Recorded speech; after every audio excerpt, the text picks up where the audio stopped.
Skip री-रेंडरिंग performance में, ताकि time बचाया जा सके। लेकिन बाज़ औक़ात हम इसको स्किप नहीं कर सकते कि किसी और वजह से स्क्रीन को अपडेट होना पड़ता है, लिहाजा इसके लिए अलग ब्लॉक्स पोर्ट के बनाए जाते हैं जो कि सिंक्रोनाइज होते हैं किसी भी इवेंट के साथ।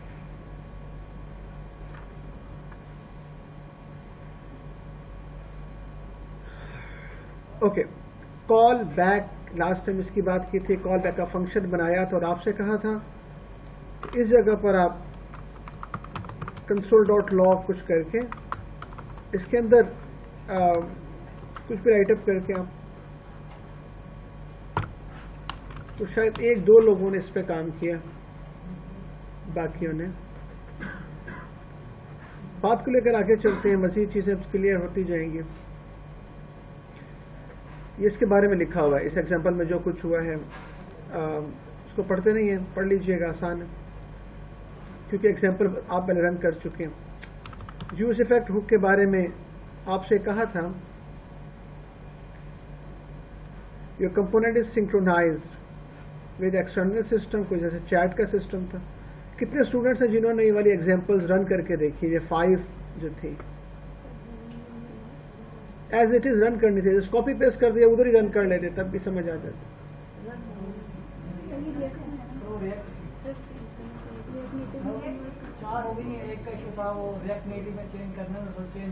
जो बाकी है वो डायरेक्ट रन नहीं हो रही, डायरेक्ट हो जाती है, रिएक्ट में हो जाती है सर। रिएक्ट में होगी ना, रिएक्ट में फोन में तो नहीं होगी।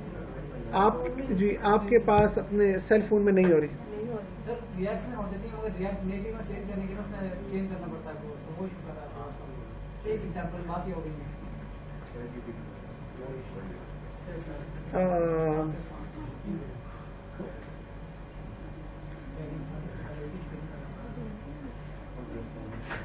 इसको कन्वर्ट करने में मेरा गुमान है एक को शायद 10 से 12-15 मिनट लगते होंगे।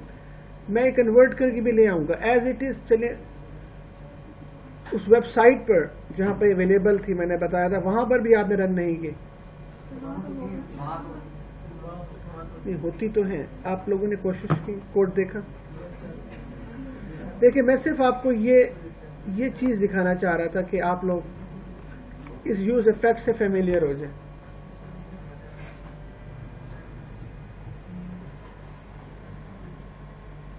That's all.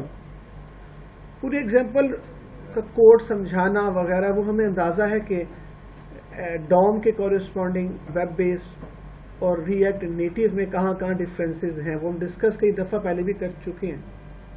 उसकी रेंडरिंग में कहाँ फ़र्क है और कौन से एलिमेंट्स चेंज हैं। सही। यूज इफेक्ट की बात करनी थी कि आप लोगों ने कुछ भी नहीं करना था, इसको रन करना था, इसके बाद आपने यहाँ से ये यूज इफेक्ट यहाँ से भी ख़त्म कर देना था और जहाँ से इसका एंड हो रहा है वहाँ से भी ख़त्म कर देना था। और सिर्फ आपने देखना था कि फ़र्क क्या पड़ता है। बस ये इसके पैरामीटर्स थे, ऐसे डिलीट कर देते और ऐसे। ये मैं आप में से किसी से एक्सपेक्ट करता था, इतना सा काम जो मैंने आपसे कहा था रन कीजिएगा, ये भी रन हो जाएगा। यूज इफेक्ट में आपने आपने आज करना है। ये करने के बाद अब आपने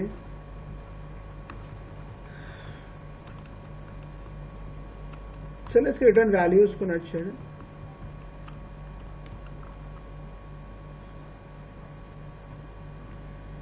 कम से कम इसको तो रन कीजिए। इसके बाद आगे चलना था। दूसरी ये इसके बारे में लिखा हुआ है, क्या हो रहा है। एक चैट सर्वर की एग्जांपल थी इस वाले रेफरेंस में। ब्राउजर का कोई इवेंट है, उसको लिसन कर रहे हैं। ये सारी मैंने शायद रन करके नहीं दिखाई थी, 2-3 दिखाई होगी जल्दी में जब क्लास ऑफ हो रही थी जी। देखी थी आप लोगों ने, क्या मैं रन करके देख लिया। एग्जाम्पल में पड़ी हुई हमारे पास sandbox.html स्निपेट्स के फोल्डर में। बताएं तो से आपने रन किया, बाकी बताएं 2 के अलावा और।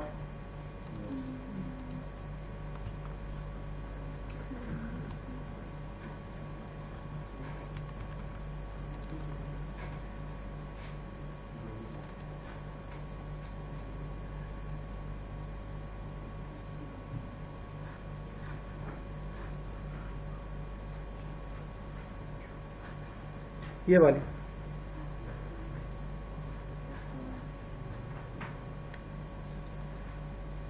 बोलिए।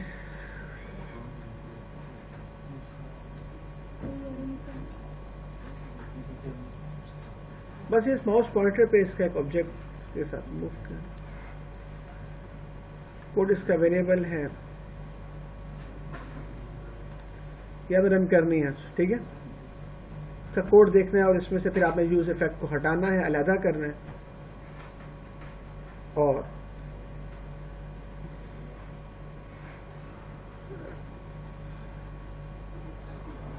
बाकी सारी स्टाइल शीट है टोटली।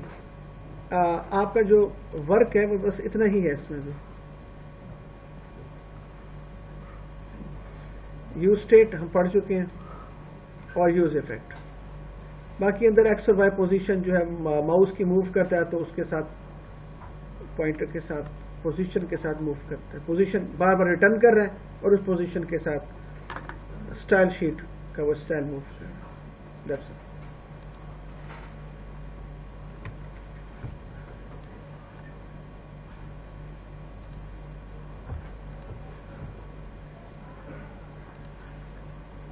ट्रिगर एनिमेशन, इसको बहरहाल आज आप सारे में रन करके दिखाइएगा। ये लास्ट टाइम मैंने रन की थी, फेड होकर एक तस्वीर आती है और जाती है। बाकी उनको पता है। आगे चलते हैं, मॉडल कंट्रोल क्लिक करते हैं बटन पे तो एक सारे रन कीजिएगा। परफॉर्मेंस हुक पे आते हैं, ये पिछला काम था, उसका रिव्यू था। परफॉर्मेंस के हमारे पास 3 ऐसे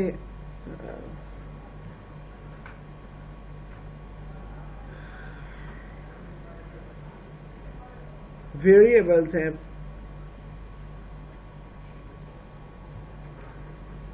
आइडेंटिटीज हैं कि जिनको ये ऑटोमेटिकली बगैर कहीं अपडेट करता है। आप जस्ट यूज परफॉर्मेंस लिख दें ऐसे करके, इसके बाद ये 3 हैं, इन तीनों को खुद ही अपडेट करेगा। आपने कोई भी फंक्शन बनाया, जो भी फंक्शन आप यूज कर रहे हैं, इसमें इससे इजी कोड मैं आपके लिए नहीं ला सका। जो भी बुक्स में और इंटरनेट पर अवेलेबल कोड थे परफॉर्मेंस के, उनकी वेबसाइट पर, डेव पर, ये उनमें सबसे आसान है। ये 2 लाइंस से आप आगाह हैं। इंपोर्ट किया, फंक्शन डिफाइन किया,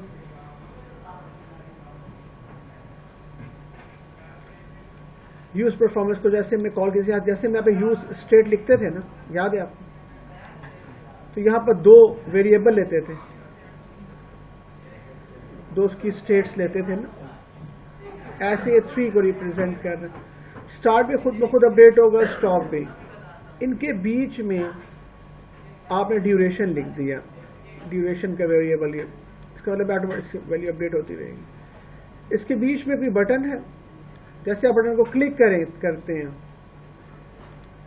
तो खुद ब खुद स्टार्ट कॉल हो जाता है। अब यहाँ पर हमने कोई ना कोई ऐसा इवेंट लिखना है। लेट से आपको जो ब्राउजर है, लोकल होस्ट, उसको कॉल कर लें। एक ऑप्शन ये है आपके पास। दूसरी एक और भी ऑप्शन है आपके पास, आप कोई URL इंटरनेट से लेके, कोई जीमेल, कोई भी वेबसाइट का, तो थोड़ा सा टाइम ले रहा है,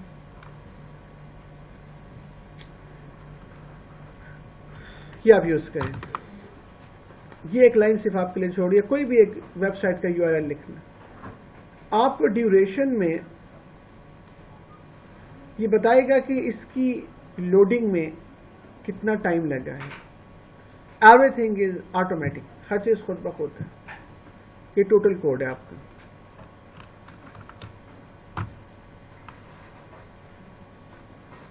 परफॉर्मेंस ये काम आता है आपके ना, परफॉर्मेंस का पैकेज है। Duration of some heavy computation या नेटवर्क रिक्वेस्ट हो, एक बटन हमने बनाया, उसका इवेंट बनाया, स्टार्ट, स्टॉप और ड्यूरेशन के 3 इसके पॉप्स हैं। हमने स्टार्ट को कॉल कर दिया तो परफॉर्मेंस स्टार्ट हो गई, क्या वो स्टार्टअप हो गया उसका टाइमर। स्टॉप करने में उसका टाइमर स्टॉप हो गया, इन बिटवीन ड्यूरेशन को कैलकुलेट करेंगे। बाकी इसके बारे में लिखा हुआ है, एक बटन बनाया, उस बटन के ऊपर इवेंट ट्रिगर होता है। एज इट इज अगर हम ये वाला कोड भी लिख लें और रन करें तो ये वाला कोड भी हमारा रन एबल है, सही।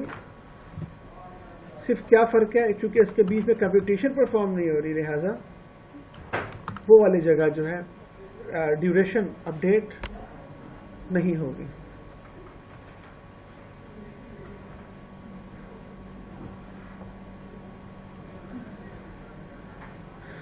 Got it?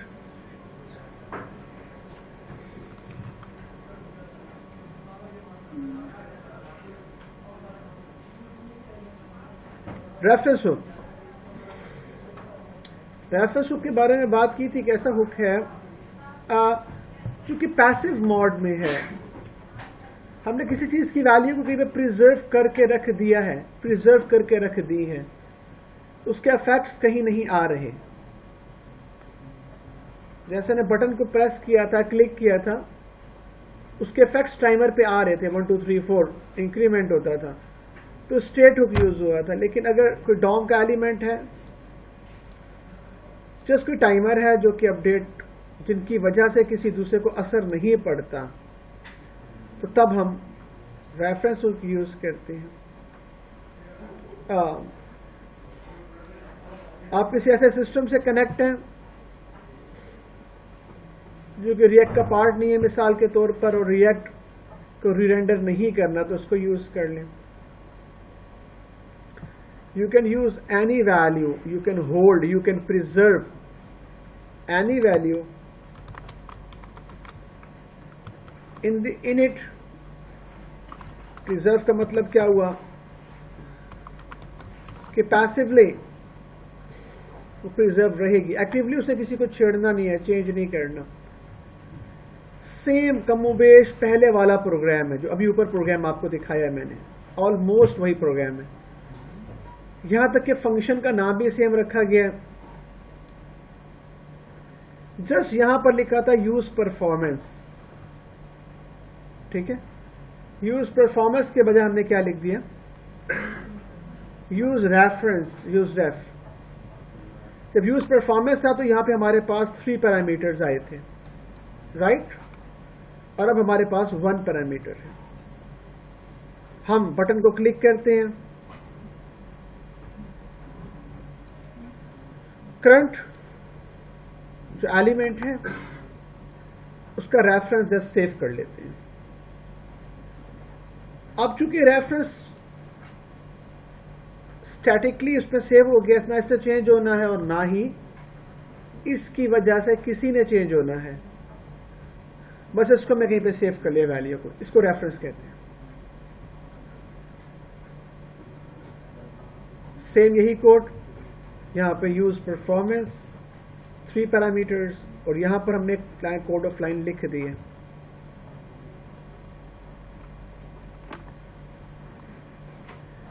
आगे इसके बारे में बता दिया है। रेफरेंस टू द इनपुट, वो जो हमारे पास टेक्स्ट इनपुट है उसका हमने रेफरेंस सेव कर लिया है। किसी भी टाइम इसको एक्सेस करने के लिए इनपुट, टेक्स्ट इनपुट को, ये रेफरेंस यूज किया जा सकता है। एक सिंगल प्रॉपर्टी इसलिए है, इसमें ज्यादा वैल्यूज इसलिए नहीं है कि इसने सिर्फ किसी एक एलिमेंट को सेव करना है। इनिशियलाइज नल से किया था, जाहिर सी बात है। We call the focus method. मैंने इसमें कॉपी नहीं किए, मैंने इसकी डॉक्यूमेंटेशन जब पढ़ी उसमें से बेशुमार प्रॉप्स, इनपुट बॉक्स जो है टेक्स्ट इनपुट, उसके बेशुमार, यानी कि शायद अगर किसी ने आप में से नहीं देखा तो इनपुट पे आए अगर आप, तो ये देखें, ये इनपुट है ना, टेक्स्ट इनपुट। वैसे मालूमात के लिए बता रहा हूँ, उसके अगर आप मैथड्स, प्रॉप्स देखना शुरू करेंगे, देखते जाइएगा जरा, आपको HTML में भी इतने नजर नहीं आते। देख रहे हैं आप, HTML भी थोड़े से होते हैं। तो तो ज़ाहिर इतने सारे डॉक्यूमेंटेशन में अपने पास कॉपी पेस्ट करने का फ़ायदा नहीं था। तो ये आप जैसे मीन और मैक्स, मीन लेंथ वगैरह, मैक्स लेंथ, ये भाई समझ में आता है, एंड सो ऑन। फिर आगे से इसके इवेंट्स वगैरह हैं, input, on valid, on select. तो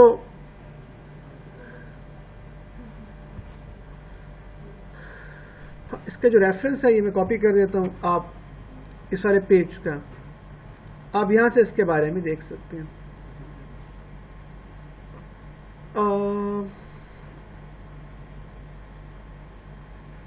टेक्स्ट इनपुट का फोकस का मेथड हमने लिखा है।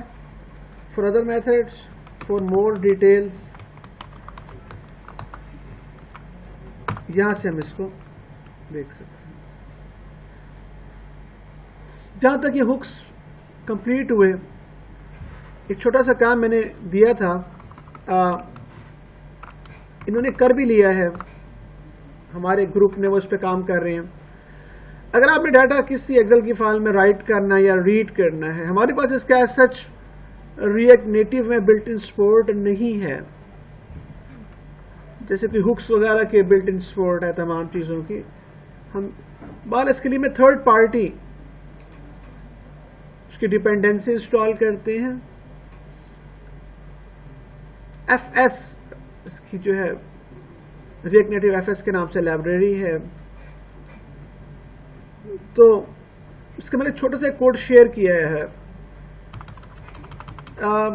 आप जब काम करेंगे तो अमूमन आपको अपने प्रोजेक्ट्स में कहीं ना कहीं फाइल पर, एक्सेल पर डाटा रीड राइट करने की ज़रूरत पड़ सकती है।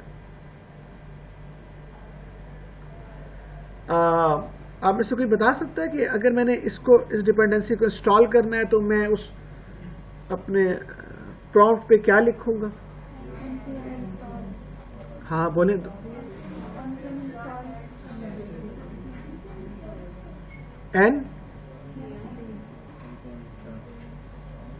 npm नोड पैकेज मैनेजर, आगे स्पेस इंस्टॉल, कि मैं उनको सुना रहा हूं जिनका इस पे जो अननोन लोग हैं। स्पेस के बाद आगे उसका नाम, वो पैकेज जो ये वाला पैकेज, इसको आप कॉपी करके पेस्ट करें, एंटर करेंगे, विद इन फ्यू सेकेंड्स आपकी वो डिपेंडेंसी।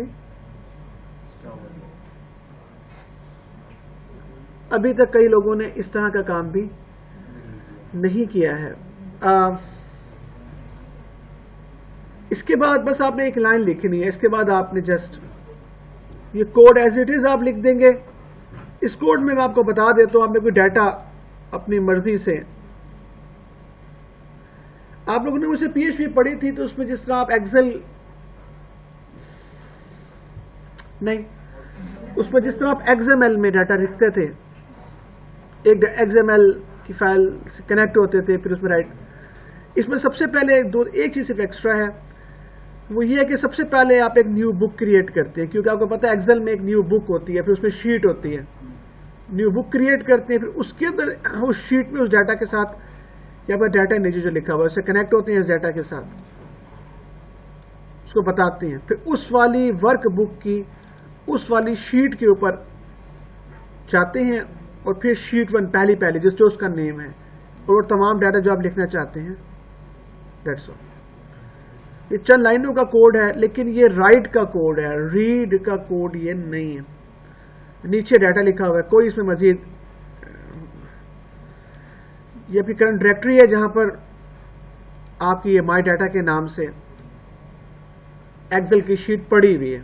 अगर यहां पे इस नाम से शीट नहीं है तो वो फिर क्रिएट कर देगा, और राइट के फंक्शन से राइट हो जाएगा।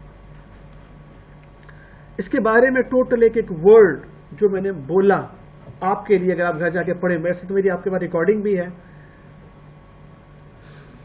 तो मैंने जो कुछ कहा, एक लफ्ज यहां लिखा हुआ है। सबसे पहले आप इंपोर्ट करेंगे लाइब्रेरीज, दोनों इंपोर्ट हो जाएंगी। इसके बाद आपने एक फंक्शन लिखा, या आपने फंक्शन लिखा है, और इस फंक्शन में आपने क्या किया, न्यू एक्सेल की वर्कबुक को आपने क्रिएट किया, वर्कशीट के अंदर गए, XLX इस लाइब्रेरी के थ्रू, जो कि अभी आपने डिपेंडेंसी इंस्टॉल की थी। वर्कशीट पॉपुलेट करने के बाद इस वाले फंक्शन के थ्रू उसको एक्सेस किया। डाटा ऐड अपेंड करने के लिए ये वाला फंक्शन अपेंड का यूज किया और आखिर में राइट कर दिया। 3 मेन चीजें हैं, शीट की क्रिएशन, वर्कबुक की, फिर शीट और फिर उसमें डाटा राइट। आप लोगों ने कोशिश करनी है, ये नोट लिख दिया कि जो प्रोग्राम है ये राइट का है, इसकी लाइब्रेरी में रीड का एक फंक्शन है। क्या आप लोग इसी को यूज करते हुए रीड कर सकते हैं?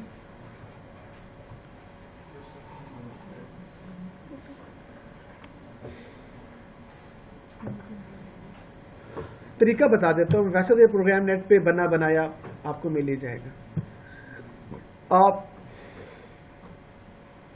लाइब्रेरी का नाम लिखेंगे FS, रिएक्ट नेटिव FS, और XLSX, read Excel sheet using XLXS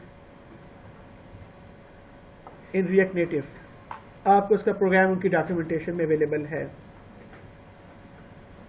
मेरा प्रोग्राम उनकी डॉक्यूमेंटेशन वाला नहीं है, थोड़ा चेंज है। आपने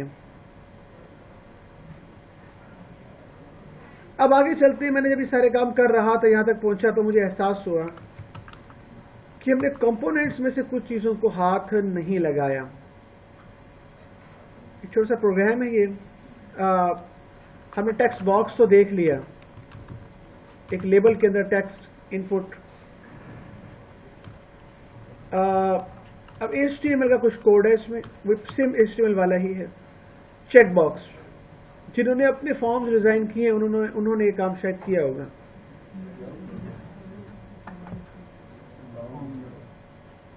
जी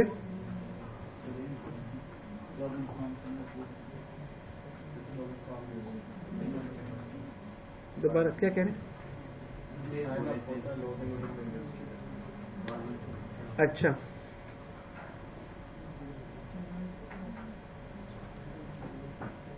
ये रेडियोज हैं, सबका नेम हमने सेम कर दिया। इनमें से कोई एक सिलेक्ट होगा।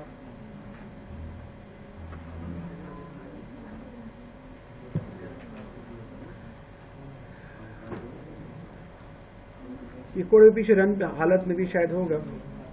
जितने भी कोड है अब ये सारे ऑलमोस्ट टेस्टेड हैं, सारे रनेबल हैं।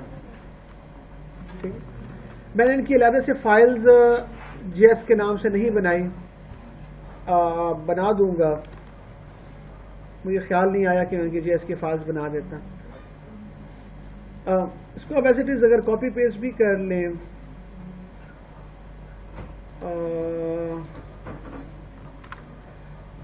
तो ये इस तरीके से कोड जो है आपका रन हो जाएगा।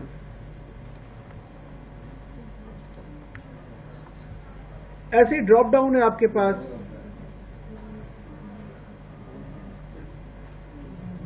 एक एक लाइन का एक्सपोर्ट डिफॉल्ट फंक्शन आगे उसका नेम, ये ऐप हो गई और रिटर्न कर रहा है। ये क्विक आप उसको देख भी सकते हैं। ठीक हो गया।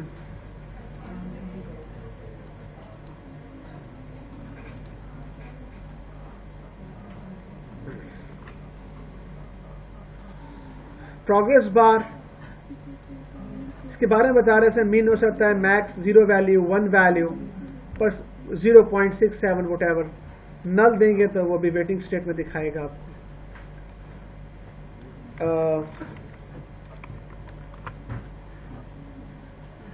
यहां पर 0 हो गया पहले वाले में, 0.25 यहां पर हो गया, 7 हो गया। ये नल किया तो इस तरीके से ये मूव कर 1 किया। तो अब आप इसके अंदर इसका प्रोग्रेस एज इट इज, इसका प्रोग्राम्स अवेलेबल हैं। लास्ट टाइम एक लेक्चर में शुरू में मिड से पहले हमने इसकी जो प्रोग्रेस है ना, उसके डिफरेंट स्टाइल्स देखे थे, याद है आप? इन बिटवीन वो आए थे। और हमने डॉक्यूमेंटेशन जब ओपन की हुई थी, एक वो गोल मूव कर रहा था पाई चार्ट की तरह, याद। इसके बाद ये टेक्स्ट एरिया, ऑलमोस्ट इसका कोड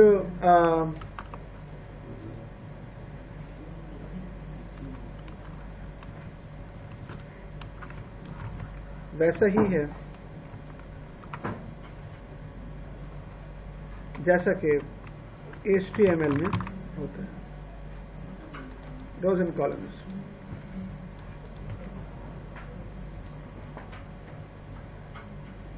टेक्स्ट एरिया,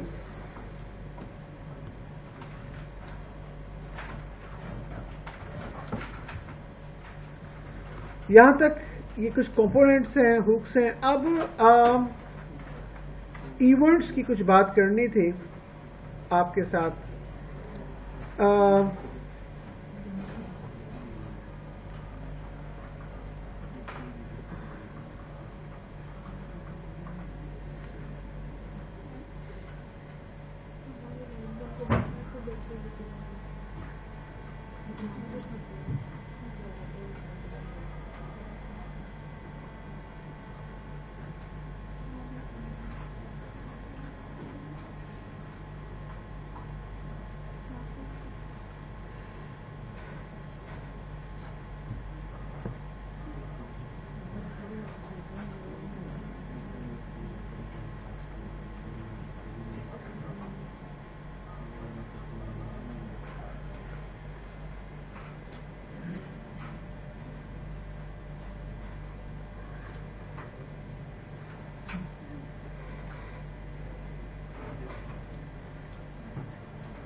like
ये देखिएगा, अगर हम लेट्स से कोड को कॉपी कर लें और इसके अलावा भी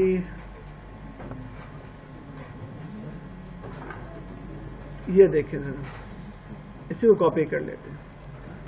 ये चीज़ आपके लिए शायद थोड़ी सी न्यू होगी। टेक्स्ट एरिया, इसी में इसको हम पेस्ट कर लेते हैं।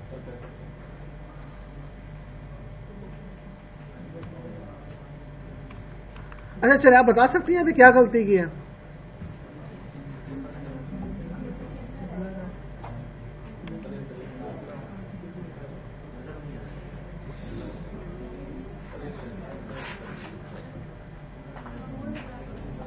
बता सकते हैं इसमें क्या गलती की है?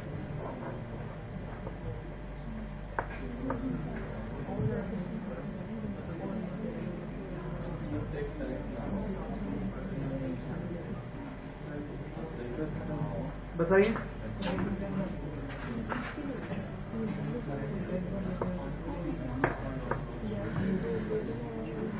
कहीं पे वो टैग का इशू है,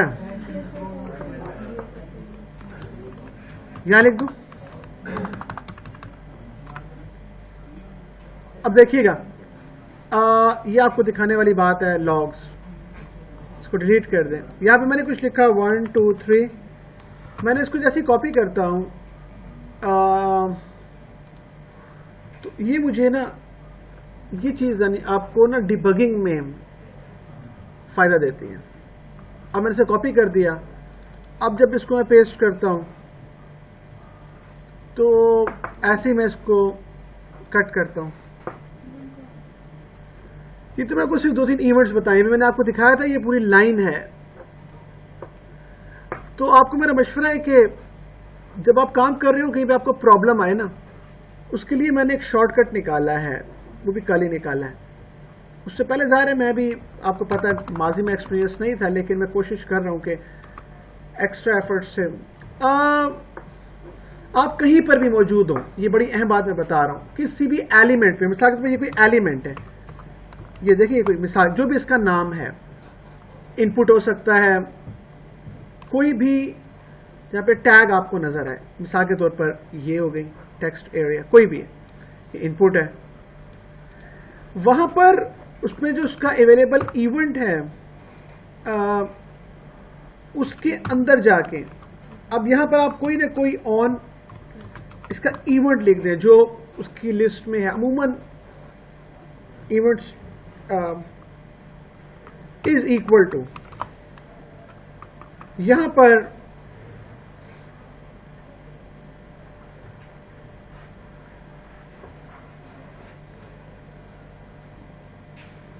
अब यहां पर आपको उसकी डॉक्यूमेंटेशन थोड़ी सी पढ़नी पड़ेगी, वो जिस तरह मैंने आपको ओपन करके दिखाई है कि रेफरेंस भी तमाम की तमाम डॉक्यूमेंटेशंस विद देयर कंप्लीट, ये देख रही हैं फला फला फला मूवमेंट एवरीथिंग, जो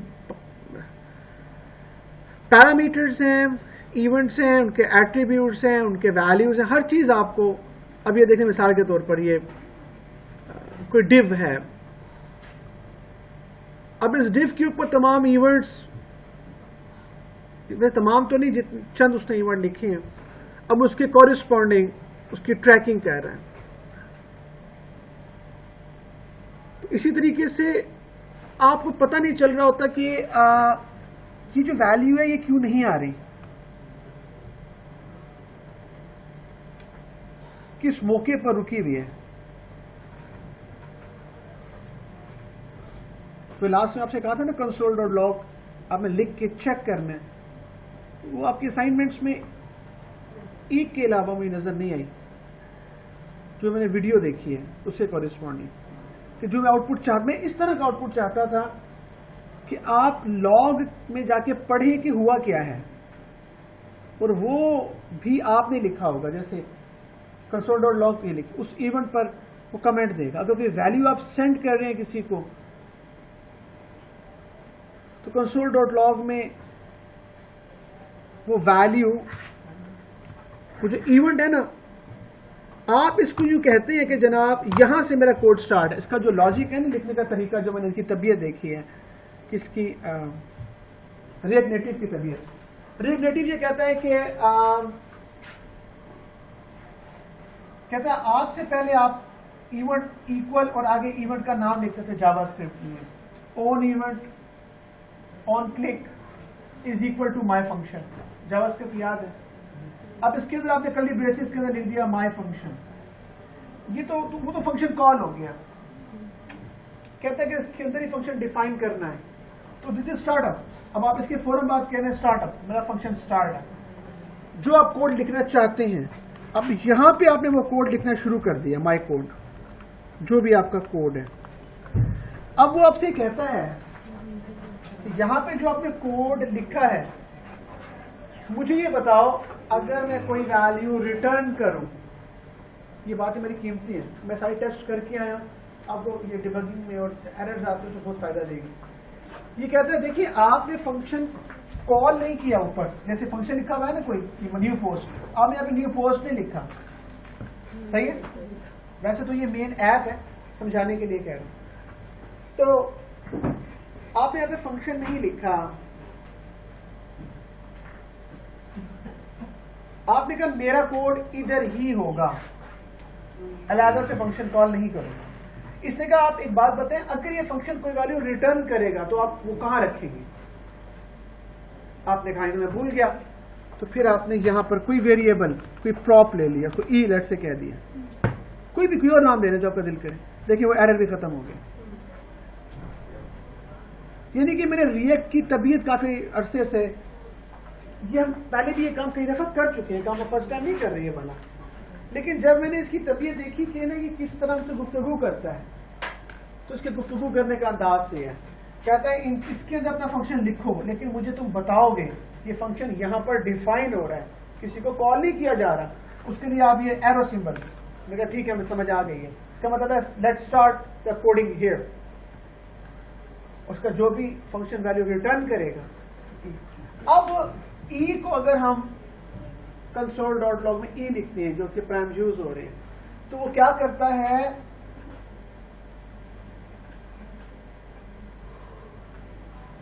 वो वाली वैल्यू अगर हम ई को प्रिंट करवाएं, क्योंकि वैल्यू ई में जा रही होती है, तो वो वाली वैल्यू प्रिंट हो जाती है। आइए, जो मैंने बोला इसको दोबारा करके देखते हैं।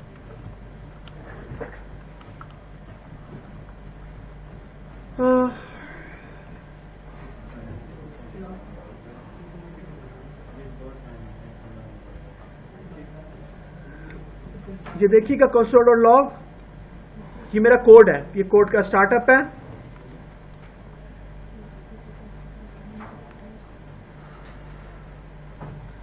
This is a startup of my code. मैं जो मर्जी लिखूं यहां पे ई के अंदर उसका। अब हम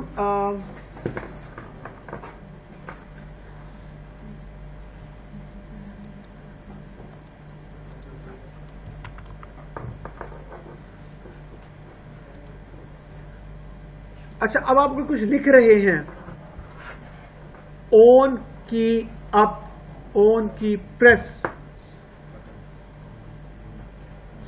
टेक्स्ट बॉक्स में, तो क्या आप इस काबिल हैं कि आप उस इवेंट को भी ऑन की अप। आप लोग आज ये एक लाइन का कोड लिखकर एक एक, हालांकि एक सेकंड का काम है, क्या कर सकते हैं कि ऑन की अप इज इक्वल टू आगे कंप्लीट करें, मुझे दिखाएं, और जैसे कि प्रेस हो तो वो यहां पर कंसोल पे नजर आ जाए।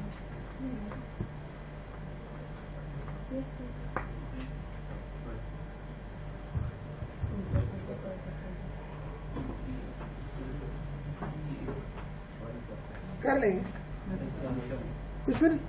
आप कहेंगे इक्वल, आगे आप इसे कहेंगे, इसका मतलब है मैं अपना कोड लिखना चाहता हूं, और जो कोड मैं लिखना चाहता हूं वो उसका मैं स्टार्टअप यहीं से करूंगा कि बाहर मेरा कोड नहीं। उसने कहा आपका क्या कोड है, मैंने कहा मेरा कोड है console.log, लेट्स से। कह रहा है इसके अंदर आपने क्या लिखना है, मैंने कहा अभी मुझे नहीं पता, बाद में बताऊं। कह रहा है मैं आउटपुट किसको दूं, मैंने कहा आउटपुट किसी भी, कोई भी आपको, जो ई जरूरी नहीं है क्योंकि ई की कन्वेंशन चल रही है, ई को दे दूं। अब फिलहाल आपकी आसानी के लिए यहां पे अगर हम लिख दें कोई चीज, अब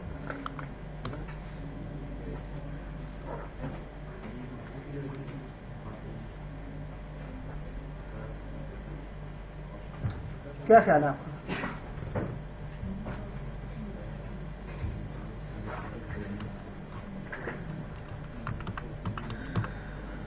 डन। अब सही है, 2 टाइम्स 3 टाइम्स। अब आप लोग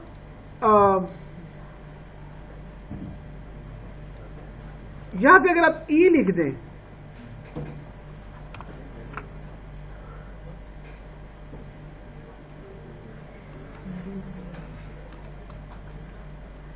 तो यहां पर भी एक नई दुनिया खुल जाती है। आज की क्लास में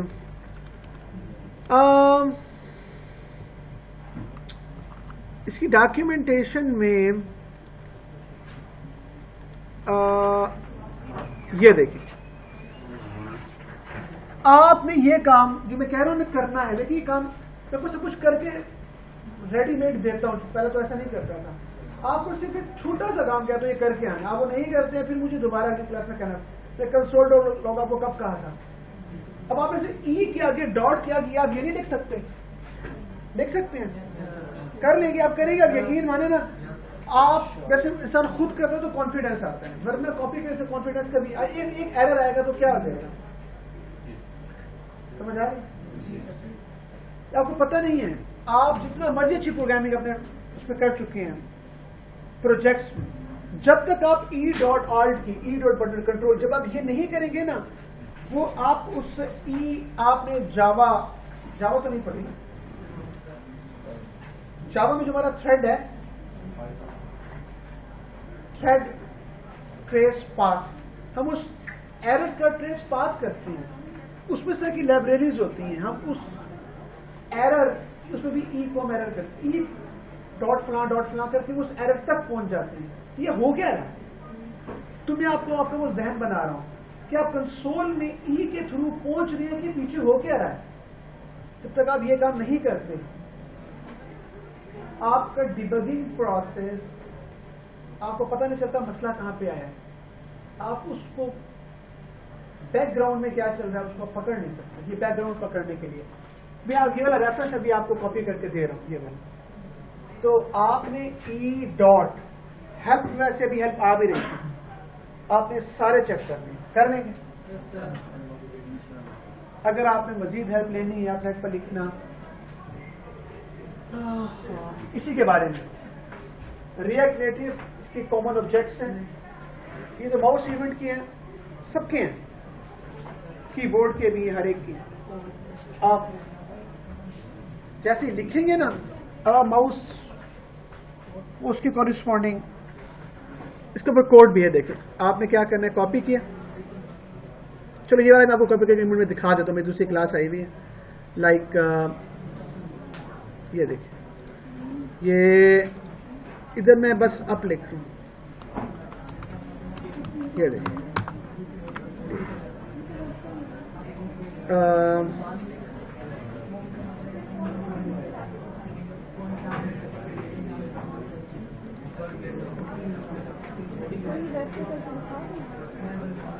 फिलहाल वेब पे कर लें, उस पर भी चल पड़ेगा, थोड़ा सा चेंज।